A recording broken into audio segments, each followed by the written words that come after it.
bien comprendre et bien préparer le mois de Ramadan, il faut avant tout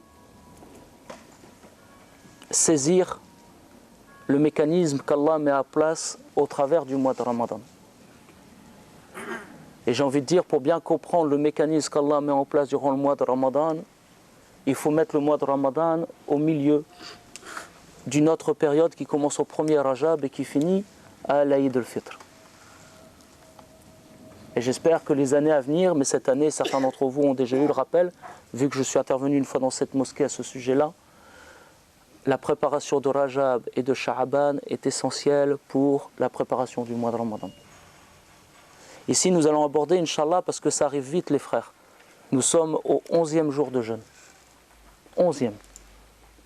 Ya Allah, quand je l'ai appris hier soir avec les frères, à l'iftar, jamais j'aurais pensé qu'on était arrivé à ce niveau-là. 11e jour. Donc, subhanallah, celui qui n'est pas attentif à ouvrir son sac à provisions dès le départ du mois de Ramadan, Ya Allah, il a eu à peine le temps d'ouvrir le sac que l'Aïd est arrivé. Alors, Inch'Allah, préparez-vous parce que si les 3 mois nous préparent au mois de Ramadan, le mois de Ramadan est entièrement descendu pour nous préparer à ce qu'on appelle en arabe al-uns billah, l'intimité avec Allah Azza wa Jal. L'intimité avec Allah. Le mois de Ramadan est un des outils qui nous prépare à l'intimité avec Allah. Et subhanallah al-azim, j'ai envie de dire que al-maqsoud min shahar Ramadan, c'est al-uns billah. Le but du mois de Ramadan, c'est l'intimité en Allah. C'est son but. Pourquoi est-ce que nous jeûnons? Allah Azza wa Jal nous dit dans la sourate 2, verset 183, Ya ayyuhallazina amanu kutiba alaykum as-siyam kama kutiba allazina min qablikum la'allakum tattaqun. Ô vous qui croyez, ô vous qui croyez, il vous est prescrit le jeûne comme il a été prescrit à ceux qui vous ont précédés, afin d'enseigner la piété. Donc, pour connaître le but d'une chose, si je dis que je prends un véhicule afin de venir à Garges, quel est le but pour lequel j'ai pris le véhicule? Pour venir à Garges. Mon but se situe après, afin. Ici, Allah Azza wa Jal nous dit, j'ai prescrit le jeûne pour vous et pour ceux qui vous ont précédés, nos frères chrétiens, nos frères juifs. Allah a descendu à toutes les religions le jeûne. Pourquoi? Pour les aider à atteindre la piété. Le jeûne, ce n'est pas, subhanallah al-azim, une question de s'abstenir du boire et du manger. Alhamdulillah. Très bien comme ça. Alhamdulillah, barakallahu fik. Le jeûne, ce n'est pas simplement le simple fait d'arrêter de boire et de manger et d'avoir des relations sexuelles. Ce n'est pas le but, excusez-moi. Le but du mois de Ramadan, ce n'est pas cela. Et celui qui pense que le but du mois de Ramadan, c'est cela, il n'a pas pris le train pour arriver à la gare d'arrivée, il a pris le train pour regarder le paysage. Donc, Inch'Allah, ne vous illusionnez pas. Le jeûne, il est là pour nous aider à comprendre l'objectif. Et l'objectif, Inch'Allah, c'est la piété. Et pour la piété, pour atteindre la piété, Allah Azza wa Jal, subhanallah al-azim, a mis dans nos vies, a mis dans ce mois-là, 2 instruments. Donc on voit que l'objectif, c'est atteindre la piété. La'allakum tattaqun. C'est ça l'objectif.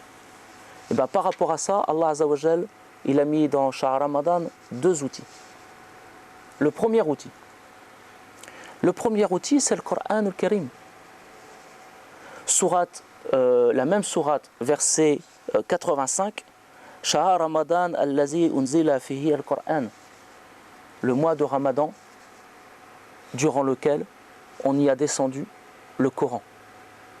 Le texte coranique a été descendu dans son entièreté durant le mois de Ramadan. Et c'est le premier outil. Le premier outil pourquoi? Pour atteindre la piété. Ça va être le mois de Ramadan. Excusez-moi, le Coran. Et le Coran, Allah Azza wa Jal nous dit dans le Coran qu'il a été descendu durant le mois de Ramadan. Laylatul Qadr. Inna anzalnahu fi Laylatul Qadr. Qu'est-ce qui a été descendu durant Laylatul Qadr? Inna anzalnahu, c'est Al-Qur'an al-Karim. Donc le Coran a été descendu durant le mois de Ramadan. Ça, c'est le premier outil. Et quand on observe l'importance du mois de Ramadan, il faut savoir que le mois de Ramadan est avant tout important, non pas parce que le pilier du jeûne y a été descendu, mais parce que le Coran y a été descendu. Le mois de Ramadan, avant que l'islam arrive, n'était pas un mois sacré. Il faisait partie des mois de l'année. D'ailleurs même, il avait une connotation assez difficile parce qu'il vient d'une racine arabe qui veut dire le moment où les pierres sont chaudes. Donc c'était une saison très difficile. Il est devenu sacré, on va dire entre guillemets, par tout d'abord la venue du texte coranique. L'importance du mois de Ramadan est avant tout due au fait que le Coran y est descendu. Puis, dans ce Coran, il y a la prescription que nous avons eue tout à l'heure, qui est le deuxième outil que nous avons durant le mois de Ramadan, qui est le jeûne. Kutiba alaykum as-siyam. Et ça, c'est la deuxième chose dont Allah va se servir durant le mois de Ramadan. Pourquoi? Pour nous faire atteindre la piété. La'alakum tattaqun, c'est le but. Et ce que nous, on va démontrer, on va essayer d'expliquer par l'Uns Billah, l'intimité avec Allah. Al-Uns Billah, je fais une petite parenthèse, c'est une terminologie qui signifie l'intimité avec Allah. Dans Al-Maqamat, dans les différentes stations spirituelles, c'est une station spirituelle qui est au-dessus de la station spirituelle de la proximité. Al-Qurb. Al-Maqam Al-Qurb, il est en dessous de Al-Maqam Al-Uns. Donc ça vient signifier, Al-Uns en arabe, Al-Uns Billah vient signifier une très grande intimité avec Allah. Et ne peuvent y accéder que les gens qui font naître dans leur cœur le taqwa. Et vous allez voir que le mois de Ramadan, et ça sera la dernière partie de mon intervention, il y a plusieurs facteurs dans le mois de Ramadan qui nous démontrent clairement qu'Allah Azza wa Jal en a fait un moment où le croyant est destiné à vivre une intimité avec lui. Mais avant, on va s'arrêter sur l'objectif, avoir la foi. Pour avoir la foi, la taqwa, pour avoir la crainte révérentielle, j'ai deux choses, qui sont la première, la révélation du texte coranique durant ce mois. La deuxième, c'est quoi? L'obligation du mois de jeûne. Ça, c'est les deux points qui vont nous servir à atteindre le taqwa. Autrement dit, pour les matheux, bon, c'est vite fait, hein? Siyam plus Coran égale taqwa. Siyam plus Coran égale taqwa. Et on va voir de quelle façon. Les Mashirs disent que le mois de Ramadan est ita salat, c'est-à-dire la communication entre un émetteur et un récepteur. Le mois de Ramadan, il sert à ça. Le mois de Ramadan, c'est un moment où Allah Azza wa Jal communique avec le musulman. L'émetteur, c'est Allah Azza wa Jal. Le récepteur, c'est le musulman. Et durant le mois de Ramadan, Allah demande aux musulmans de revenir sur l'ensemble de l'émission qu'Allah a fait. Et l'ensemble de l'émission qu'Allah a faite, c'est la révélation du texte coranique. Et le musulman se doit de recevoir cette émission-là. Et vous allez voir qu'à ce niveau-là, les deux versets qu'on a parlé, les deux spécificités du mois de Ramadan, vont nous aider à ça. Le fait que le mois de Ramadan a connu, la descente du Coran, c'est à la fois l'émetteur et le contenu de l'émetteur. Ça vient signifier la parole d'Allah Azza wa Jal, Allah qui nous transmet un message. Et le mois de jeûne va nous aider à quoi? À quoi va servir le jeûne? Et c'est là où on se rend compte que le jeûne n'est pas une finalité, mais le jeûne, il est un moyen. Quand Allah Azza wa Jal a descendu le premier verset du Coran auprès de Sina Jibril, auprès de Sina Muhammad sallallahu alayhi wa sallam, il l'a fait au travers de qui? Il l'a fait au travers de Sidna Jibril. Qu'est-ce que Sidna Jibril a demandé à Sidna Muhammad sallallahu alayhi wa sallam? Il lui a demandé quoi? Il lui a dit, lis, iqra. Quand il a dit, je ne sais pas lire, qu'est-ce qu'il a fait, Sidna Jibril? Qu'est-ce qu'il a fait? Il a pris Sidna Muhammad sallallahu alayhi wa sallam dans ses rêves fortement. Il lui a dit, iqra. Quand il a dit, je ne sais pas lire, qu'est-ce qu'il a dit? Qu'est-ce qu'il a fait, Sidna Jibril? Il l'a resserré dans ses bras de façon forte. Et dans certaines traditions, le prophète sallallahu alayhi wa sallam, il dit jusqu'à ce que ça devienne presque étouffant. Et il m'a dit, lis. Je ne sais pas lire. Et il m'a repris. Et au moment où il m'a lâché, il a donné le premier verset du Coran. Qu'est-ce qui s'est passé à ce moment-là? Qu'est-ce qu'il a fait, Sidna Jibril? Il vient de la part de l'émetteur donner un message à un récepteur. Allah émet une parole, Sidna Jibril la transmet. Il la transmet au récepteur. Au moment où il arrive au récepteur qui lui dit « Prends », le récepteur il dit « Je n'entends pas ce que tu dis ». Qu'est-ce qu'il fait pour réanimer l'entendement? Qu'est-ce qu'il fait? Il le prend près de lui, il se colle à lui. C'est-à-dire qu'il applique son cœur contre son cœur, afin de le réveiller. Lis. Je ne sais pas lire. Lis. Et là, le cœur il commence à battre. Et il devient plus attentif à ce que lui dit Sidna Jibril. La première fois, il lui répond par « je ne sais pas lire », dans le sens il va comprendre, je suis un analphabète. La deuxième fois, il se dit « mais il a compris mon message, donc qu'est-ce qu'il veut me dire ?» Vous comprenez? Qu'est-ce qu'il veut me dire? Et là, Sidna Muhammad il a commencé à être plus attentif à ce que Sidna Jibril lui disait. Et à la fin, il lui a donné ce qu'il doit lire, ce qu'il doit retenir, Al-Qur'an al-Karim. Et bien c'est cet exercice-là, Inch'Allah, que nous devons avoir durant le mois de Ramadan. Et le jeûne, il va nous permettre d'arriver à cela. Je vais vous montrer en quoi. Lorsque nous jeûnons, nous faisons taire en nous une partie qui part du ventre jusque, on va dire, pour être gentil, les genoux. Oui, qu'est-ce qu'il nous demande Allah Azza wa Jalla? Il nous demande d'arrêter de boire et de manger et d'avoir des relations intimes. Je vous rappelle que le prophète Mohammed sallallahu alayhi wa sallam a dit « Celui qui me garantit ce qui est entre ses lèvres et ce qui est entre ses jambes, qu'est-ce que je fais? Je lui garantis le paradis. » Ça veut dire que quand le mois de Ramadan n'est pas là, ces parties-là, elles parlent beaucoup ou elles ne parlent pas beaucoup? Elles parlent énormément. Elles parlent tellement qu'on n'entend rien d'autre. Elles parlent tellement à l'homme, ces deux parties-là, que l'homme n'entend rien d'autre. On dit souvent que le ventre, il est le deuxième cerveau de l'être humain.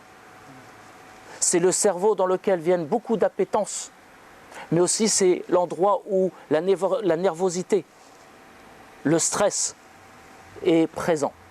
C'est lui qui, on va dire, encaisse ce genre de choses-là. Et subhanallah azim, pour les personnes qui sont, on va dire, au printemps de l'adolescence, au printemps de la nature vigoureuse et au début de ce qui fait la maturité d'un homme, vous savez à quel point ce qu'il y a entre vos jambes vous parle. Et à quel point, par moments, ça devient même la seule chose qui nous parle. Et durant le mois de Ramadan, qu'est-ce qu'il te demande, Allah? Il te demande du lever au coucher, tu vas faire taire ces deux endroits-là. Tu vas les faire taire. Pourquoi est-ce que tu les fais taire? Pour qu'elles se taisent. C'est-à-dire que ça ne dérange pas Allah que le reste de l'année elle parle, mais à ce moment-là, oui. Non. Pourquoi est-ce que tu vas les faire taire? Parce qu'il y a une émission d'un message durant ce mois. Et il y a une partie qui, comme Sidna Jibril a réveillé cette partie-là chez Sidna Muhammad sallallahu alayhi wa sallam, il y a une partie qui doit être réveillée durant le mois de Ramadan. Et c'est ça ton récepteur. Ton récepteur, c'est ton cœur. C'est lui que tu dois revivifier pour, durant le mois de Ramadan, entendre le message coranique. Pourquoi? Pour atteindre la piété. Tu n'atteins pas la piété parce que tu as arrêté de boire et de manger durant le mois de Ramadan. Durant le mois de Ramadan, tu peux atteindre la piété parce que ton cœur s'est rendu disponible au message divin. Et là, tu peux atteindre le taqwa. Pourquoi tu peux atteindre le taqwa? Parce que ton récepteur s'oriente vers l'émetteur et donc tu es en capacité de recevoir le message. Et là, subhanallah al-azim, je vais faire une petite pause là-dessus donc il faut que je sache où je suis arrivé, par rapport à ce point-là. Ce point-là, il est très important parce que certains de mes chouyours m'ont dit par rapport à cette partie que la personne qui n'entend pas, elle ne peut pas obéir. Une personne qui n'entend pas, elle ne peut pas obéir. Pour obéir, il faut entendre, comprendre. Et pour entendre et comprendre, il faut se rendre disponible. Il faut se rendre disponible à la chose. Quand Allah il dit dans le Coran al-Karim « Sami'na wa ata'na », ça veut dire quoi?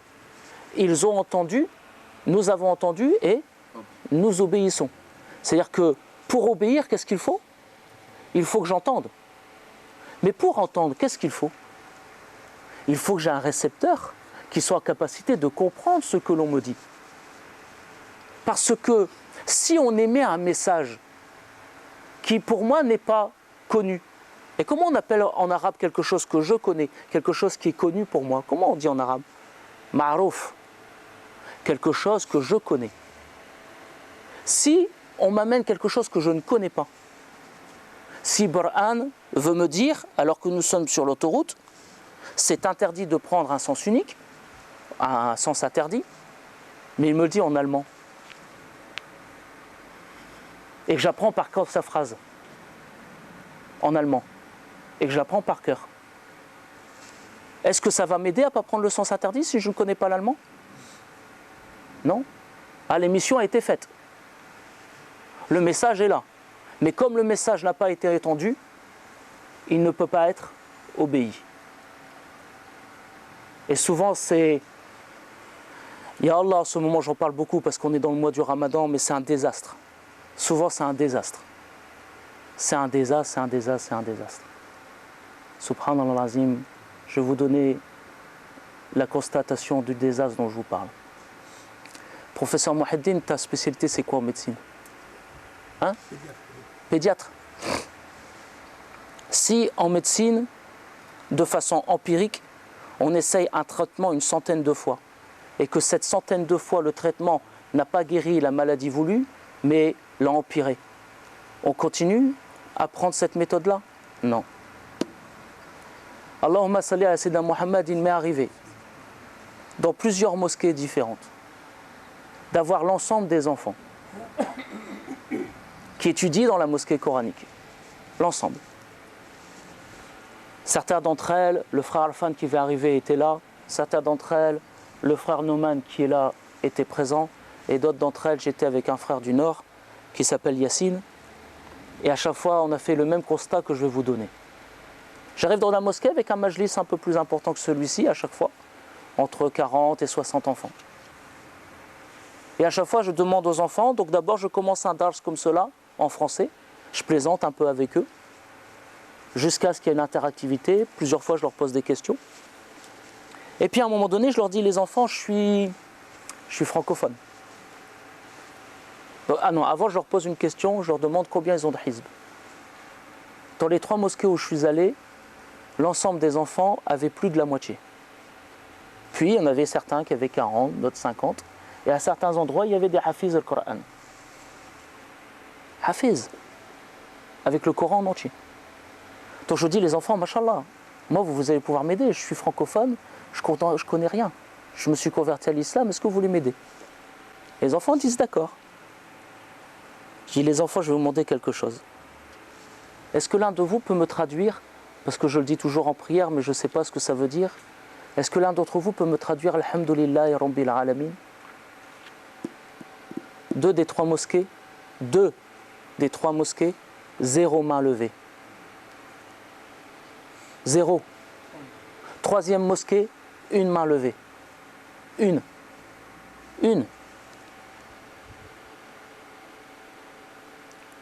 Avec le temps, étant donné que je fais souvent cette expérience, j'ai poussé le bouchon un peu plus loin.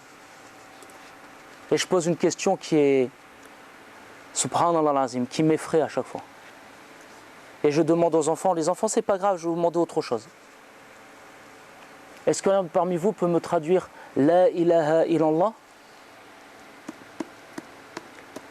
Dans un des endroits, 0 main. Dans un autre des endroits, une main. Alors, il ne faudrait peut-être pas remettre en cause. L'émission, elle est faite. Le message, il est présent. Mais il se pose une grosse problématique au niveau de la réception. Et faire apprendre à des enfants ce genre de choses, c'est comme si moi on m'apprenait, je ne parle pas l'allemand, donc ceux qui sont germanistes, ils vont me pardonner, Inch'Allah. C'est comme si j'apprenais Arbeit, Ein, Sei, Weiß, Süd, Strux, Schlafen, Süd, Gehen. Ça ne veut rien dire pour moi. Oui, je l'entends, je l'ai appris par cœur. Puis ces enfants-là, on leur apprend par cœur avec exigence. Blablabla, blablabla, blablabla. Non, c'est pas blablabla, c'est blu, blo, blo. Répète. Blu, blo, blo, blu, blo, blo, blu, blo, blo. Voilà ce qu'on leur apprend. Alors, alhamdoulilah, on peut se consoler en se disant chaque lettre vaut une hasanat. Alhamdoulilah. Mais à chaque fois que j'ai eu des enfants et que j'aurais demandé qui est-ce qui peut me dire ce que veut dire la ilaha illallah et qu'il n'y a pas de main levée, je vous avoue que mon cœur il était plus dans l'envie de pleurer que dans l'envie de me réjouir que ces gens-là, effectivement, et qu'Allah leur accorde, ils ont une lecture, une étude du Coran qui leur apporte pour chaque lettre une lumière, alhamdoulilah. Mais il faut bien se poser la question. Et c'est la question que nous voyons dans cette leçon. Qui est, si durant le mois de Ramadan, tu veux atteindre le taqwa, il va falloir que tu comprennes que durant ce mois-là, l'émetteur qui est Allah Azza wa Jal a envoyé un message qu'est le Coran. Et toi, en tant que récepteur, il va falloir que tu te mettes à son écoute. Et pour te mettre à son écoute, Allah t'aide. Il t'aide par quoi? Par le siyam, par le fait de te faire taire les parties du corps qui parlent le plus chez toi d'habitude. Shahwa, l'envie culinaire, ça parle beaucoup chez toi d'habitude. Et là, il te les fait taire, pourquoi? Pour que tu sois plus attentif à cet endroit-là. C'est pour cela. Hein. Parce que le verset, qu'est-ce qu'il te dit?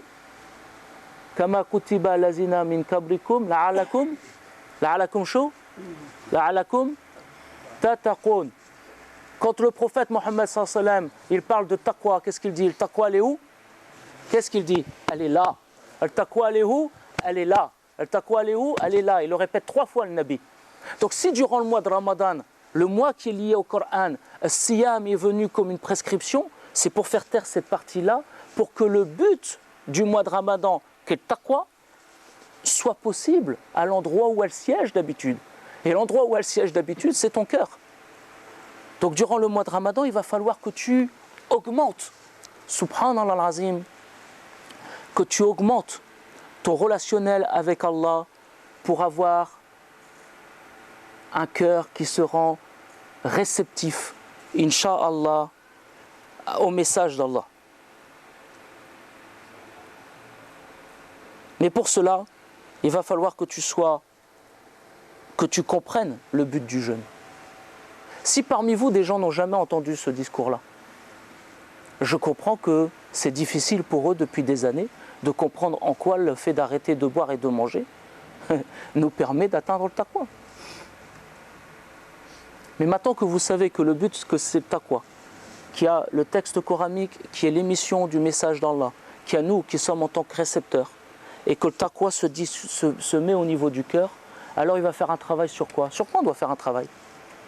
L'émetteur, il est défaillant? Ya Latif. L'émetteur, Allah, il n'est pas défaillant. Le message, il est défaillant? Le message n'est pas défaillant. Hazal Qur'an al-Karim. Donc sur quoi on va devoir s'attarder pour que le message y passe? Sur le récepteur. Et comment s'appelle le récepteur? Al-Qalb. Al-Qalb. Comment on dit en arabe tourner une page? Qalab al-Warakat. C'est ça? Je tourne la page. Je tourne la page. Là, le mois de Ramadan, il te propose cela. Tourne et oriente la page de ton cœur vers le Coran al-Karim et abandonne les choses du dunya. Et durant le mois de Ramadan, apprends à tourner ton cœur vers le Coran al-Karim. Comment on fait pour orienter son cœur? Et c'est pour ça que je vous dis que ce mois est le mois de l'intimité avec Allah. Pour orienter son cœur vers Allah Azza wa Jal, il n'y a qu'un seul moyen. Tomber amoureux d'Allah Azza wa Jal. Pour tomber amoureux d'Allah Azza wa Jal, il y a une technique. Donc cette technique de drague, les frères qui ne sont pas encore mariés ne marcheront pas sur les jeunes filles. Mais avec Allah, ça va marcher. C'est la répétition. La répétition et la répétition d'exercices spirituels. Donc celui qui veut mettre en place et arriver à avoir un récepteur sain, il faut, et là c'est dommage pour nous aujourd'hui, mais il faut que dès le premier Rajab, vous vous rappelez au début je vous ai dit il y a deux périodes, Ramadan qui prépare aux 10 jours et Rajab qui permet d'être prêt pour Ramadan. Pourquoi? Al-Nabi sallallahu alayhi wa sallam a dit Rajab c'est le mois d'Allah, Sha'aban, Sha'ri c'est mon mois, wa Ramadan, Shar Ummati c'est le mois de ma communauté. Donc il va falloir que durant Rajab, mon frère, tu fasses une orientation vers Allah Azza wa Jal, que tu travailles ton cœur au travers d'exercices clairement définis pour te rapprocher d'Allah Azza wa Jal. Surat al-Baqarah, waskur ismu rabbuk wa tabattil ilayhi tabtila. Ça veut dire quoi? Remémore-toi le nom de ton Seigneur et oriente-toi, comment dire ça, totalement vers lui. Et si tu fais ça durant le mois de Rajab et que tu travailles là-dessus, alors à la fin du mois de Rajab, regardez comment Allah fait les choses. À la fin du mois de Rajab, il y a une nuit qui est très importante, comme il y a une nuit à la fin du mois de Ramadan qui est très importante. Quelle est la nuit à la fin du mois de Ramadan qui est très importante? Laylatul Qadr. Généralement, on la situe à quel jour Laylatul Qadr? 27e. Que se passe-t-il au 27e Rajab? Que se passe-t-il au 27e Rajab? Voilà, Al-Isra wal-Miraj. Et par quoi finit le voyage nocturne? Bil-Huns. Elle finit par l'Uns billah, At-Tayyatu lillah, Azakiyatu lillah, Wa Tayyibatu salawatu lillah. C'est-à-dire que tu te retrouves, si tu le fais correctement, en présence avec le prophète Mohammed sallallahu alayhi wa sallam, au moment où il s'adresse à Allah Azza wa Jal. Ça, c'est pas le Uns. Ça, c'est pas la proximité avec Allah. Donc, si tu fais correctement le mois de Rajab, tu peux revivifier ça en toi. Puis arrive le mois de Sha'aban, où tu te lies avec le prophète Mohammed sallallahu alayhi wa sallam. Et subhanallah al-azim, entre la période du début du mois de Ramadan, du début de Rajab et la période de fin de Ramadan, quel est le milieu? Hein? Quel est le milieu? Sha'aban. Et quel est le milieu dans Sha'aban? Nous Sha'aban. Et comment on appelle la nuit de Nous Sha'aban, les Pakistanais? Hein? Parle plus fort. Shabi Barat. Shabi Barat. Et qu'est-ce qui se passe dans Shabi Barat? Que nous disent les hadiths? Allah il écrit. Il est écrit les gens qui vont mourir, les gens qui vont vivre. Oui, physiquement. Mais allez, poussons. Soyons un peu soufis, soyons un peu fous. Poussons à une image. Et lorsque tu verras des gens morts revenir vivants, tu connais ces hadiths, ces versets? Lorsque tu verras des gens des ténèbres revenir vers la lumière, ben c'est cette nuit-là que ça s'écrit. Si tu as bien travaillé dès le départ, c'est cette nuit-là que ça s'écrit. Un tel a suivi le programme. Durant les derniers jours de l'irtikaf, son cœur sera revivifié. Et il sera avec moi. C'est ça, c'est à ce moment-là. Allah il te donne ta récompense avant. Il te l'écrit. Et donc il faut que tu arrives au mois de Ramadan avec cette conception-là totale. Pour arriver durant le mois de Ramadan en étant focalisé sur l'intimité avec Allah Azza wa Jal. Et l'intimité avec Allah Azza wa Jal en islam, elle se prouve de plusieurs façons. Déjà par rapport à ce que je vous ai dit, par rapport au fait que durant le mois de Ramadan, Allah Azza wa Jal a descendu son livre.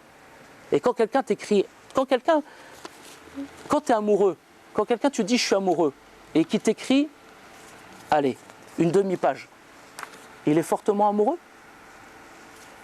Il t'écrit 2 pages. Là, Allah, durant le mois de Ramadan, qu'est-ce qu'il t'a écrit?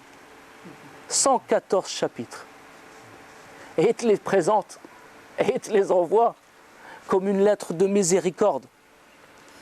En mon nom, par miséricorde, Bismillah ar-Rahman ar-Rahim, au nom d'Allah, le tout miséricordieux, le très miséricordieux. Et il t'envoie ce livre.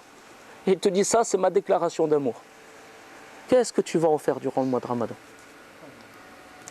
Durant le Ramadan, tu es là pour le faire revivifier.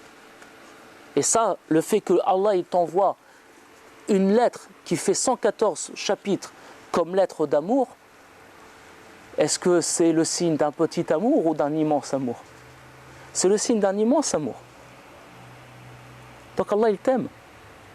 Et Allah il veut pour toi que durant le mois de Ramadan, tu te rejoignes à lui. Je vous rappelle qu'il y a un hadith dans lequel le prophète Mohammed sallallahu alayhi wa sallam monte sur les marches du minbar et il dit Amin, Amin, Amin. Et quand on lui demande pourquoi il a dit Amin, à la première marche il dit j'ai dit Amin, à la dua, qu'il soit maudit celui qui a fait le mois de Ramadan et qui pour autant n'est pas pardonné. Pourquoi il dit ça, Rasoul? Parce que c'est impossible de quitter le mois de Ramadan pour celui qui le veut sans être pardonné. Pour le musulman, je parle du musulman, qui rentre dans Shahar Ramadan, il faut que, j'ai envie de presque dire, il faut qu'au début du mois de Ramadan, il se dit comment je vais faire pour ne pas avoir la rahma. Presque il est obligé de se faire ça. Comment je vais faire pour pouvoir esquiver tous les endroits où Allah il fait que automatiquement je vais être absous de mes péchés. Comment je vais faire?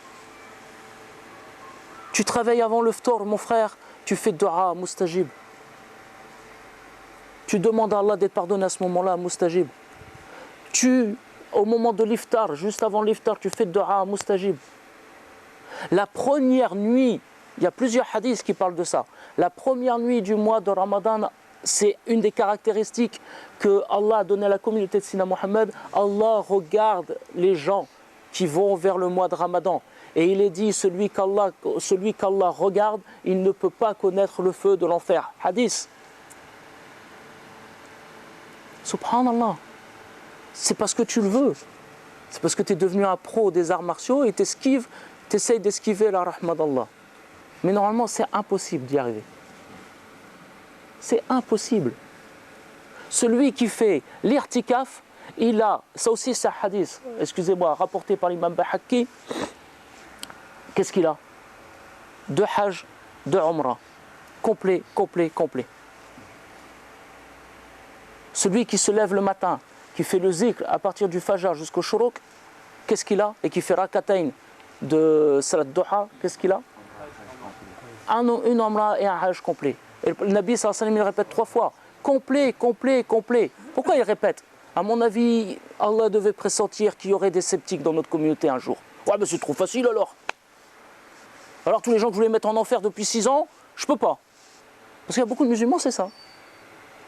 Qui est-ce que je vais mettre en enfer? Qui est-ce que je vais déclarer comme pervers? Je suis la police de la vertu. Ya Allah. Presque certains, astaghfirullah al-azim, qu'Allah leur pardonne et qu'Allah change leur cœur, seraient contents que Laylatul Qadr ne soit pas le 27. Presque ils seraient contents. Bah, c'est trop facile. Bah, il ne faut rien du mois. Et il vient à la mosquée le 27, il mange, il fait quelques prières et hop, c'est Laylatul Qadr pour lui. Il y en a, ils ont ça en eux. Mais tu devrais pleurer. Celui qui est lié au prophète, sallallahu alayhi, vous savez ce qu'il fait? Il prie toutes les nuits pour que justement ces insouciants-là, ils viennent Laylatul Qadr. Par amour pour le Nabi. Pourquoi? Parce que ce sont des gens de sa umma. Ce sont des gens de sa umma.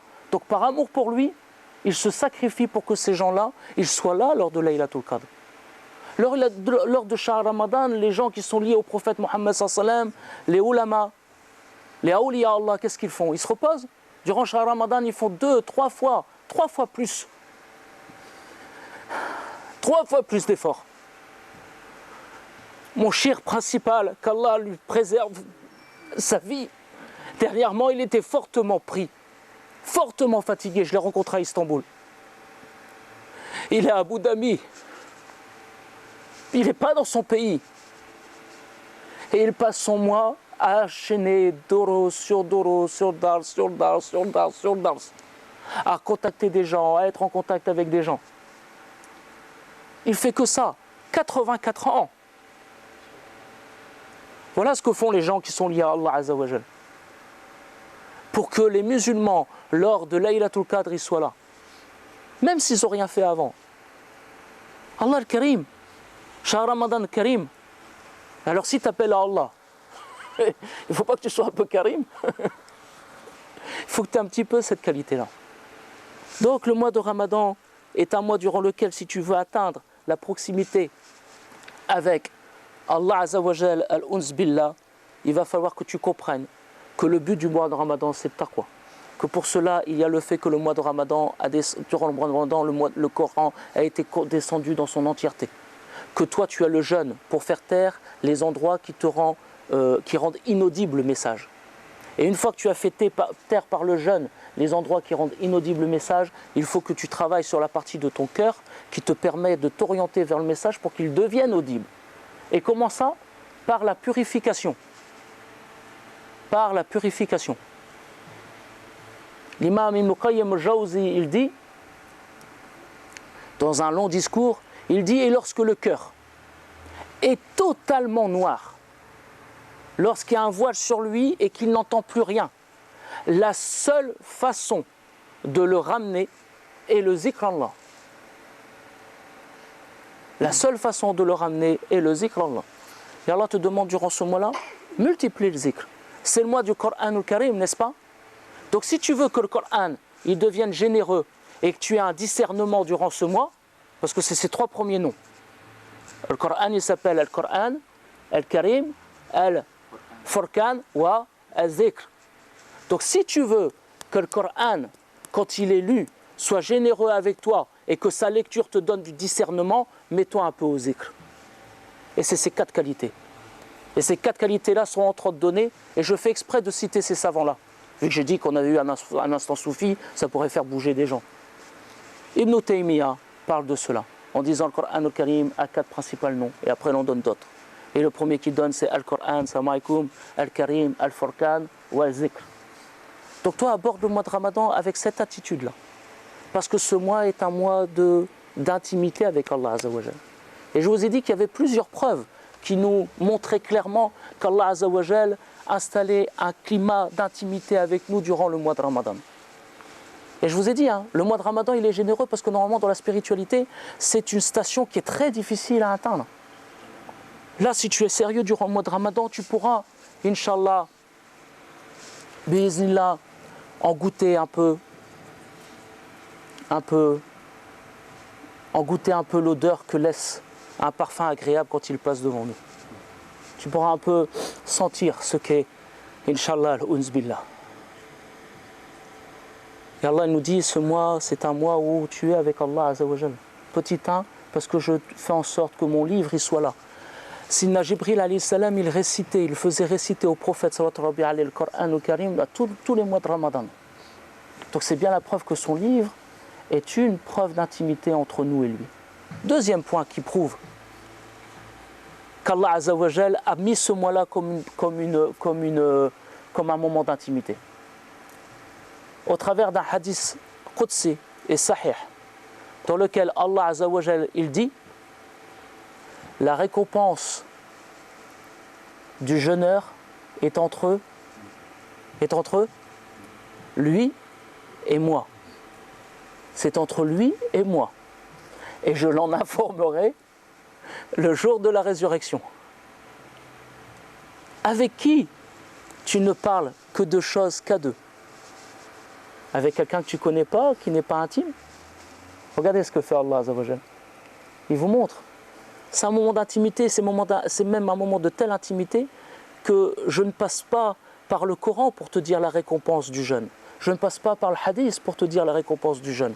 Je ne passe pas par les anges pour te dire la récompense du jeûne. J'attendrai, ô mon serviteur, que nous soyons toi et moi à deux, et je t'en dévoilerai la récompense. Parce que c'est un moment entre toi et moi. Qui est le seul qui sait que nous jeûnons? Allah. Allah. Tout à l'heure je disais aux frères, personne ne peut savoir qui jeûne ou pas. Vraiment. Il ne faut pas être soupçonneur les frères, commencez pas à mettre des caméras chez vous. Mais subhanallah, on peut très bien manger sans que les gens le voient. La seule personne qui voit, c'est Allah. Et le jeûne, c'est quelque chose dont Allah nous récompense alors qu'il n'est pas une action. Donc ça, c'est ce point-là de la leçon, ça va être un petit peu compliqué. Mais le jeûne, c'est un non-acte d'adoration. C'est quoi jeûner? C'est ne pas. Jeûner, c'est s'abstenir, c'est ne pas faire. Vous comprenez? Ça veut dire que tu ne fais pas. Pourquoi? Pour rentrer dans l'intimité avec Allah Azza wa Jal. Parce que le jeûne, il a plusieurs niveaux. Tu ne manges pas et tu ne bois pas et tu n'as pas de relation sexuelle, non faire, pour être dans la proximité avec Allah. Tu t'abstiens de tout mauvais comportement au niveau du corps, ce qu'on appelle Somul Khas, le jeûne de l'élite. Pourquoi? Pour être encore plus proche avec Allah. Puis après tu fais le jeûne spirituel, le jeûne de l'élite, qui est le jeûne du cœur. Et comment tu le fais ce jeûne? En te coupant de tout, sauf de Allah. C'est pas ça l'intimité? C'est pas ça l'intimité? Et regardez à quel point ce mois est un mois d'intimité, Inch'Allah.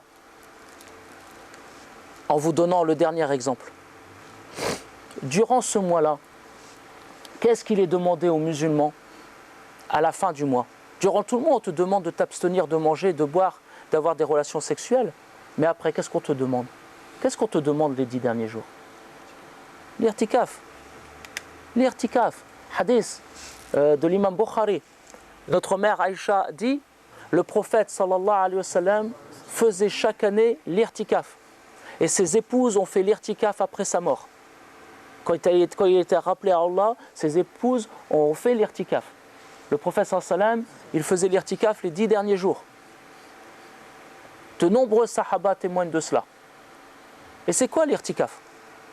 C'est quoi les frères l'irtikaf? L'irtikaf, c'est je viens à la mosquée. Donc je viens où? Bayt Allah. C'est pas intime d'aller chez quelqu'un? C'est pas intime d'aller chez lui? Je viens chez Bayt Allah. Et qu'est-ce que je vais faire dans cette maison-là d'Allah, durant l'irtikaf? Je vais me couper de l'ensemble des choses. Pour n'être qu'avec Allah. C'est pas ça l'intimité? Pour me concentrer sur le Coran, pour me concentrer sur le salat, pour me concentrer sur le zikr. Et cela durant les 10 derniers jours. À attendre et à attendre la rencontre avec Allah Azza wa Jal. Le prophète Mohammed sallallahu alayhi wa sallam a dit, celui qui fait l'irtikaf, donc tout à l'heure je vous ai dit 2 hajj et 2 umrah. Là le hadith que je vais vous donner, il est rapporté par l'imam Tirmizi. Le prophète Mohammed sallallahu alayhi wa sallam a dit, celui qui fait l'irtikaf, avec les bénéfices de l'irtikaf, il passera le mont Sira en sécurité. Il passera le mont Sira en sécurité. C'est-à-dire que quand tu fais l'irtikaf, c'est-à-dire que tu vas vers la maison d'Allah pour être dans son intimité, c'est quoi la clé que tu reçois? La possibilité de passer le pont qui te fait passer du dunya en évitant le feu de l'enfer pour aller vers où? Pour aller au paradis. Voilà ce que l'irtikaf peut te permettre. Et le paradis, c'est quoi? C'est la maison d'Allah Azza wa Jal. Donc tout ça vous montre que le mois de Ramadan, il est avant tout fait pour atteindre le taqwa et atteindre l'intimité avec Allah Azza wa Jal. Et c'est pour cela que nous jeûnons. Et le musulman, je vous l'ai déjà demandé dans cette mosquée plusieurs fois, le musulman qui arrive vers le jeûne, il doit faire un effort. Parce que là, on a vu l'ensemble. Donc je comprends pour certains d'entre vous, ça soit un peu étranger, étant donné que c'est nouveau. Mais commencez par une première chose. Le prophète Mohammed sallallahu alayhi wa sallam a dit, dans le sens, je me souviens plus du hadith exactement, il a dit celui qui ne tient pas sa bouche, celui qui ne tient pas sa langue et celui qui ne tient pas sa main, je n'ai pas besoin qu'il arrête de boire et de manger. Allah n'a pas besoin de lui qu'il arrête de boire et de manger. Donc mes frères, durant le mois de Ramadan, là en plus je vous le donne, on est déjà au 11e jour. Donc alhamdoulilah, c'est un bonus pour vous. J'aurais pu vous demander ça au premier Ramadan. Ça aurait fait 11 jours en plus. Et Inch'Allah, jusque l'Aïd al-Fitr, ne vous mettez plus en colère. Ne vous mettez pas en colère. Ne prononcez pas d'obscénité avec votre bouche. Il y a un autre hadith qui parle de ça. Celui qui profère des obscénités, Allah n'a pas besoin qu'il arrête de boire et de manger. Vous êtes prêts à ça les frères, les plus jeunes? Si dans l'autoroute, si au niveau de la voiture, il y en a un qui vous double ou quoi que ce soit, ou au feu rouge, il y en a un qui passe pas tout de suite, dès qu'il est vert, il démarre pas, on évite de traiter. Vous êtes prêts à ça ou pas? Les jeunes dans le fond, vous êtes prêts durant le mois de Ramadan à faire ça? Oui ou non? Oui? Oui? Alhamdoulilah. Qu'est-ce qui est prêt à ça, Inch'Allah? Je vois pas les mains levées dans le fond. Je vois un beau jeune homme avec son t-shirt bleu. C'est quoi ton prénom? Puma. Mashallah, j'ai pas vu ta main, excuse-moi. Donc vous êtes prêts pour ça? On se retient. Retiens-toi durant jusqu'à la fin du mois de Ramadan. Et fais en sorte, pour connaître l'intimité avec Allah, fais en sorte que ceux qui vivent dans ton intimité vivent en paix. Si tu veux vivre en paix dans l'intimité avec Allah, fais en sorte que ceux qui vivent dans ton intimité soient en paix. Si tu veux vivre l'amour avec Allah, fais en sorte que ceux qui vivent dans ton intimité vivent l'amour. Si tu veux vivre la miséricorde avec Allah, fais en sorte que ceux qui vivent dans ton intimité subissent la miséricorde. Si tu veux la douceur d'Allah, fais en sorte que ceux qui vivent dans ton intimité connaissent la douceur. De qui je parle? Du chauffeur de taxi à qui tu fais un sourire parce que tu flippes qu'il retourne ta voiture? Du chauffeur de bus? De la caissière? Des gens que tu ne connais pas? Le musulman dehors, il sourit à tout le monde. Avec tout le monde, il est beau, il est gentil. Il est arrivé chez lui, je jeûne, laisse-moi tranquille. Qu'est-ce que tu as fait à manger? Les enfants, taisez-vous. C'est ça? C'est comme ça que tu veux retrouver Allah? Tel tu es dans ton intimité, tel tu retrouveras Allah dans son intimité. La meilleure des aumônes est celle que tu fais à ta famille. Sourire est une aumône. Le prophète Mohammed sallallahu alayhi wa sallam a dit, celui qui retient sa colère, alors qu'il est dans son haq. Vous comprenez, alors qu'il est dans son haq? C'est-à-dire que j'arrive vers toi, je te pousse et je te traite, et tu retiens ta colère. Ramadan ou pas Ramadan, hein? Le hadith, il est pour toute l'année, parce qu'il y a un autre hadith qui parle uniquement du mois de Ramadan. Mais ce hadith-là, il est pour toute l'année. Qu'est-ce qu'il dit Rasoul sallallahu alayhi wa sallam? Celui qui retient sa colère.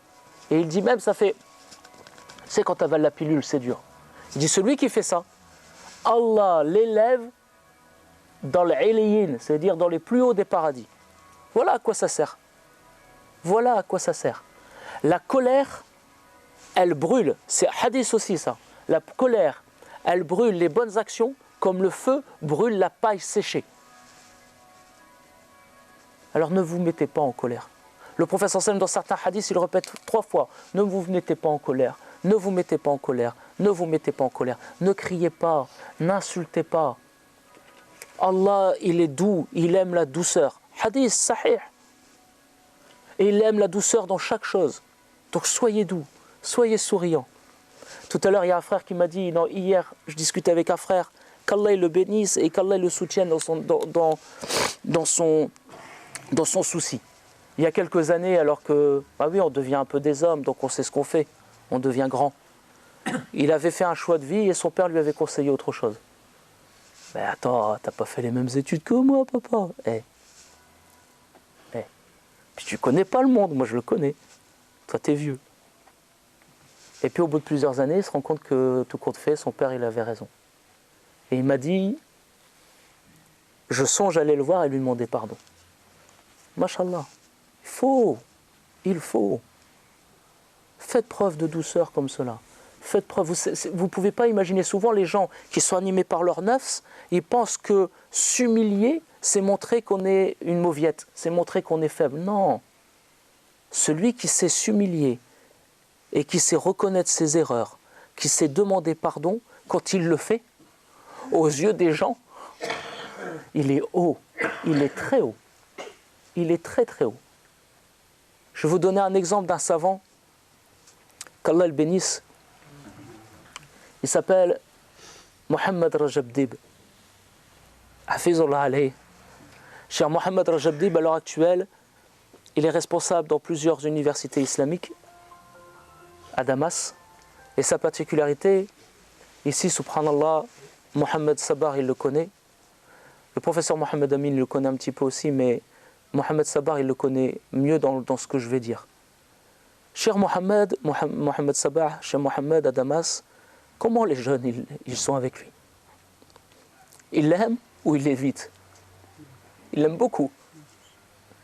Ils l'aiment beaucoup. Dans tous les majlis que vous allez de lui, il y a souvent plein d'ados. Il y a même un jour, je ne sais pas si tu le sais, où ce n'est que tous les ados et les enfants qui viennent à son majlis. Mais cet homme, regardez comment il est. Comment il a gagné le respect? Quand il sort de la mosquée, il y a toujours une dizaine de jeunes qui sont avec lui, jusqu'à ce qu'il fasse dua et qu'ils s'en vont. Comment il a gagné le respect? Une fois, quelqu'un m'expliquait, il était instituteur, professeur, alors qu'il était assez jeune, 30 ans, 40 ans. Et chaque année, à la fin de l'année, il demandait à ses élèves pardon. C'est le prof, dans un pays arabe. Je vous parle ça d'il y a 20-30 ans. Et il disait à ses élèves, je vous demande pardon. S'il y en a un parmi vous qui a quelque chose contre moi, je lui demande pardon, est-ce que vous me pardonnez? Et une année, donc chaque année les élèves disaient oui, et une année il y a un élève qui a dit moi non. Il dit comment ça? Il dit non, je ne te pardonne pas, un jour tu m'as mal parlé, ça m'a fait mal. Cheikh Mohammed ne s'en souvenait plus, il lui dit tu me pardonnes? Non. Regardez, il est prof. C'est un gamin en face. Dans la semaine, il a acheté un cadeau. Et il est arrivé au cours suivant. Il a dit, j'ai ramené ce cadeau-là pour le frère. Tu me pardonnes? Alors il y a des profs qui essayent de faire rentrer le Coran à coups de bâton. Et lorsque leurs élèves ont 17-18 ans, c'est pas la Mecque qu'ils vont et c'est pas Médina. Ils préfèrent apparemment des endroits sacrés qui sont du côté de l'Espagne, voire du côté des plages espagnoles. Et dans tous nos quartiers, on a connu des gens comme ça. Ils ont été Jama' bil Asa pendant des années et des années. Et dans la cité, tous ceux qui ont fait ça, où on les retrouve quand ils ont 16, 17, 18 ans? 90% d'entre eux, on les retrouve à la Mecque, 90% d'entre eux, on les retrouve en train d'étudier l'islam. On les retrouve où? Interrogez-vous, faites de vous des sociologues. Interrogez vos quartiers. Où ils sont? On est d'accord? Beaucoup d'entre eux, on va dire, ils ont pris la tangente. Mais lorsque tu as un prof comme ça, de quelle manière tu es lié à lui? Le respect, il ne s'impose pas. Le respect, il se gagne en étant respectable. Et celui qui est respectable, les gens se mettent à l'aimer. Les gens de bien et les gens qui veulent aller vers le bien. Donc, Inch'Allah, jusqu'à la fin du mois, biiznillah, ma recommandation, et on essaye que ça nous suive, Inch'Allah. Jusqu'à la fin du mois, Inch'Allah, on ne se met pas en colère. Et si vous voulez pacifier le lien avec Allah, alors, pacifiez votre lien avec les gens. Et chacun d'entre nous, il a certainement des personnes, que vous ayez raison ou tort,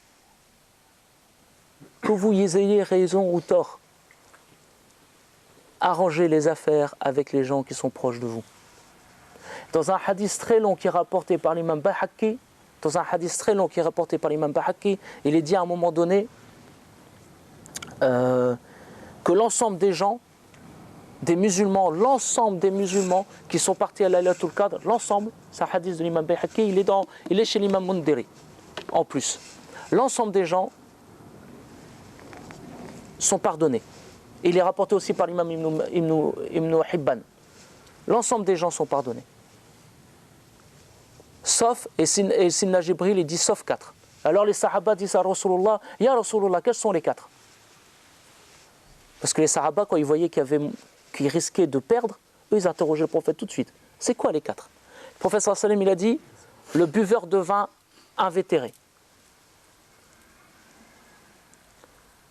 Celui qui a un mauvais comportement avec ses parents. Donc vous voyez, la famille. Il y a 4 points. Hein. 3e point, celui qui rompt les liens parentaux. 4e point, le querelleur. Donc 2 des 4, ça concerne quoi?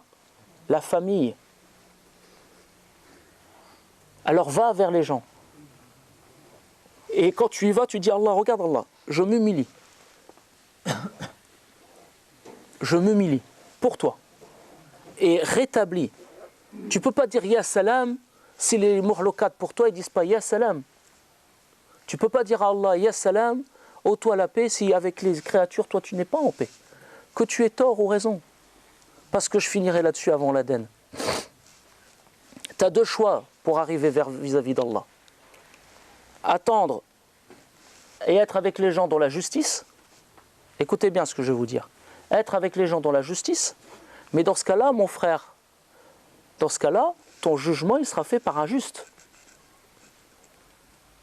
Ou être avec les gens dans la miséricorde, et dans ce cas-là, ton jugement il sera fait par un miséricordieux. Autrement dit, comme disait un de mes professeurs, quand tu dis à quelqu'un qui t'a traité, je ne te pardonnerai pas parce que tu m'as traité, tu sais ce que tu es en train de signer? Tu es en train de signer le fait qu'Allah va te présenter au jour de la résurrection tous les gens que toi tu as traités. Tu es prêt à ça? Tandis que si tu pardonnes à celui qui t'a traité, tu sais ce que tu signes à ce moment-là? Tu signes le fait qu'Allah va cacher les gens à qui toi tu as traité. Vous comprenez? Idem pour les gens qui t'auraient frappé. Idem pour les gens qui t'auraient arnaqué.